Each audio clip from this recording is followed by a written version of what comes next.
جب امام آئیں گے زخم دل دکھائیں گے، جب امام آئیں گے محفل جمائیں۔ بسم اللہ الرحمن الرحیم۔ شیخ زین الدین علی ابن فاضل بیان کرتے ہیں کہ میں نے عرض کیا کہ اچھا جو کچھ میں نے یہاں دیکھا ہے یا سنا ہے اس کو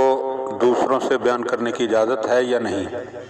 آپ نے فرمایا اس میں کوئی مذائقہ نہیں، تم مومنین سے بیان کر سکتے ہو تاکہ ان کے دل مطمئن رہیں سوائے فلاں فلاں امور کے کہ جن کو کسی پر ظاہر نہ کرنا۔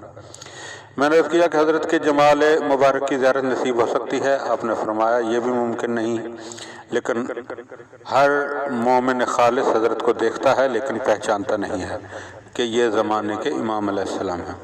میں نے عرض کیا میرے سردار میں تو حضرت کے مخلص غلاموں میں سے ہوں لیکن زیارت سے مشرف نہیں ہو سکا۔ آپ نے فرمایا تم 2 مرتبہ حضرت کے کی زیارت کا شرف حاصل کیا ہے، ایک تو اس وقت جب پہلی مرتبہ تم سامرہ آئے تھے اور تمہارے ہم سفر لوگ تم سے آگے بڑھ گئے تھے، تم ایک ایسی نہر پر پہنچے جس میں پانی نہ تھا، وہاں تم نے سفید و سیاہ رنگ کے گھوڑے پر ایک سوار کو آتے ہوئے دیکھا جس کے ہاتھ میں ایک لمبا نیزہ تھا، اس کی سنان دمشقی تھی، تم دیکھ کر ڈر گئے تو انہوں نے تمہارے پاس آ کر کہا تھا خوف نہ کرو، چلے جاؤ، تمہارے ساتھی فلاں درخت کے نیچے تمہارا انتظار کر رہے ہیں۔ سید صاحب کے اس بیان سے سارا واقعہ مجھے یاد آ گیا۔ میں نے عرض کیا بے شک ایسا ہوا تھا۔ پھر فرمایا دوسری مرتبہ جب تم اپنے استاد اندلسی کے ہمراہ دمشق سے مصر کی طرف جا رہے تھے اور قافلے سے جدا ہو گئے تو تم بہت خوف زدہ ہوئے تھے، اور اس وقت سفید پیشانی کے گھوڑے پر ایک سوار آئے جن کے ہاتھ میں نیزہ تھا، انہوں نے فرمایا ڈرو مت، تمہارے دائیں جانب جو دیہات ہے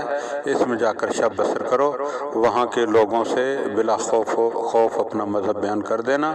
کیونکہ یہ چند دیہات جو دمشق کے جنوب میں واقع ہیں ان کے باشندے سب کے سب مومنین مخلصین ہیں اور طریقہ امیر المومنین حضرت علی ابن ابی طالب علیہ السلام سے متمسک ہیں۔ اتنا بیان کر کے سید صاحب نے مجھ سے دریافت کیا اے ابن فاضل کیا ایسا ہوا تھا؟ میں نے عرض کیا جی ہاں میرے سردار ایسی صورت پیش آئی تھی۔ پھر میں وہاں گیا، شب بھر بڑے آرام سے سویا، انہوں نے میری بڑی عزت کی۔ جب میں نے ان سے ان کا مذہب پوچھا تو انہوں نے صاف کہہ دیا کہ ہم امیر المومنین وصی رسول رب العالمین اور ان کی ذریت ائمہ علیہم السلام کے مذہب پر ہیں۔ میں نے ان سے یہ بھی پوچھا کہ تم اس مذہب کو کیسے اختیار کیا اور کس نے تمہاری رہنمائی کی؟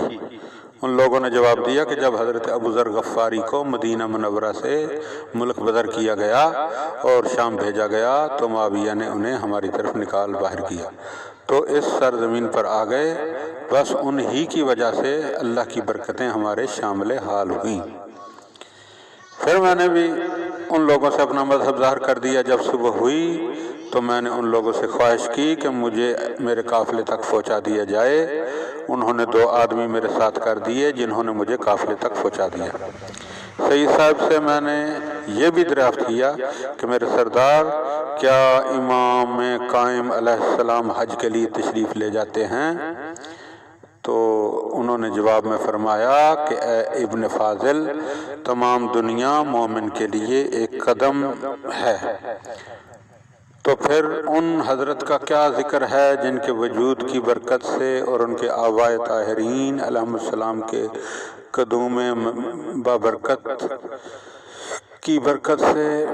عالم کا وجود ہوا ہے۔ ہاں حضرت ہر سال حج بیت اللہ کے لیے تشریف لے جاتے ہیں اور مدینہ و عراق و طوس میں اپنے آبائے معصومین کی زیارت کر کے یہاں واپس تشریف لاتے ہیں۔ اس کے بعد سید صاحب نے فرمایا اب تم بلا تاخیر عراق واپس چلے جاؤ اور جلد بلاد مغرب سے رخصت ہو جاؤ، اور مجھے آپ نے 5 درہم عطا کیے جن پر یہ تحریر کندہ تھی لا الہ الا اللہ محمد الرسول اللہ علی ولی اللہ محمد ابن الحسن قائم بے امر اللہ، وہ 2 درہم وہ 5 درہم میرے پاس تبرکن اب تک محفوظ ہیں۔ پھر انہوں نے مجھے ان کشتیوں کے ساتھ واپس کر دیا جن کے ذریعے سے میں آیا تھا، یہاں تک کہ بربر کے اس شہر تک پہنچ گیا جہاں سے میں داخل ہوا تھا۔ یہاں پہنچ کر میں نے وہ جو اور گندم جو انہوں نے مجھے عطا کیے تھے، جو میرے ساتھ تھے، 140 سونے کے دیناروں میں فروخت کیے، اور سید صاحب کے حکم کے مطابق میں نے اندلس کا راستہ اختیار نہیں کیا بلکہ مغربی طرابلس پہنچا، وہاں کے حاجیوں کے ہمراہ مکہ پہنچ کر حج سے فراغت پا کر عراق آ گیا۔ اب یہ ارادہ ہے کہ تا حیات نجف اشرف میں قیام کروں اور یہیں پر موت آ جائے۔ شیخ زین الدین علی ابن فاضل مازندرانی کا بیان ہے کہ میں نے جزیرہ خضرہ میں علماء امامیہ میں سے صرف 5 علماء کا تذکرہ سنا تھا۔ ان میں سے پہلے سید مرتضیٰ موسوی جو شیخ مفید کے شاگرد ہیں، اور سید رضی جامع کتاب نہج البلاغہ کے جو ہیں وہ بڑے بھائی ہیں۔ دوسرے شیخ ابو جعفر طوسی، اور تیسرے محمد بن یعقوب کلینی، یعنی جنہوں نے اصول کافی لکھی، اور تیسرے جو ہیں چوتھے جو ہیں وہ ابن بابویہ کمی یعنی شیخ صدوق، اور 5ویں شیخ ابو جعفر بن سعید ہلی۔ تو یہ داستان جزیرہ خضرہ ہے کہ جسے علامہ مجلسی نے اپنی کتاب بحار الانوار میں جزیرہ خضرہ کے عنوان سے جو ہے وہ نقل فرمایا ہے، اور اس روایت کے حوالے سے علماء میں اختلاف ہے، اور بہت ساری چیزیں جو ہیں وہ آپ کو اسی یوٹیوب پر نظر آ جائیں گی۔ بہرحال جو ہے وہ ہمارے سامنے کچھ چیزیں آئیں، اور اسی عنوان کے تحت، جزیرہ خضرہ کے عنوان کے تحت، ہم ان لوگوں کا ذکر بھی کریں گے